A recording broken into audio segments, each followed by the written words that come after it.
let me introduce our next poet in English maybe, because she's originally from India but now lives in Heidelberg. Please welcome on stage Priyata Kalra. Yeah.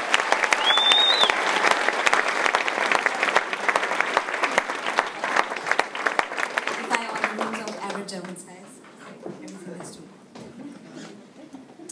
So before I start my poem, I would like you guys to understand two words which would come repetitively in this poem.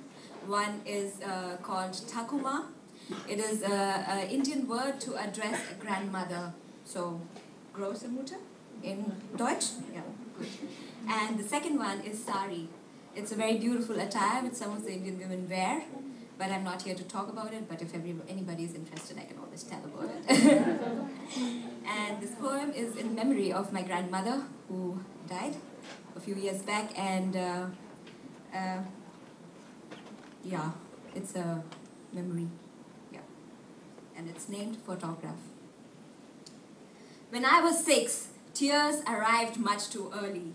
I spent numerous nights crying myself to sleep fearlessly, wondering how would I survive without Takuma's stories that killed my nocturnal misery. Childish unreason, I laughed those nights away in my youth, hiding them in my secret box of shame, until Takuma did die. That's when all the pretense fell, shame unraveled, and tears arrived again.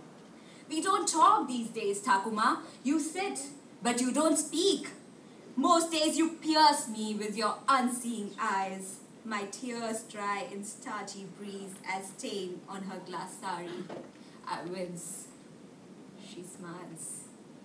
Sometimes we walk on the shattered stones of my childhood memories, remembering the picture Takuma painted. As her aged, knobbly, twisted hands shook, the canvas reflected in her eyes a hope for a day when she wouldn't have to breathe to live, when she'd walk out of her skin without being naked, when the words I had formed would be the ones I would speak. As she spilled the paint on the paper and the colors defied the rhyme, she said to me, "My dear granddaughter, it's not hope that you carry into time. It's hope that you must possess and master. For when the raindrops have turned to mist and the tear-stained grass has gone to dust, love, as breathless as the running sun, will arrive in your life again." And now, I'm a grown-up. We meet under the shadows of great oak trees sometimes, sharing each other through the blankness of the years that divide us. Our thoughts wheel madly between glass and air. I try to hold your hand, but you disappear in sand. My tears dry in starchy breeze as stain on her white sari. I wince. She smiles. Walking in the courtyard of memories left behind, rediscovering many recesses that I had long forgotten existed.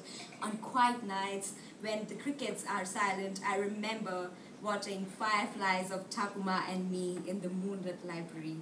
I've always seen Takuma in white, starched cotton sari, narrow-colored borders, white. Those saris became her and she became them, no telling them apart as I held to the corner of her white sari while it fades softly with the setting sun to water and then eyes.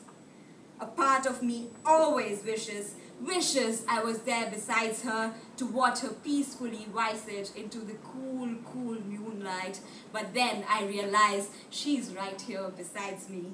We are not bound by place or time anymore. As my tears dry in starchy breeze as stains on her white sari, I still wince. She always smiles. Thank you.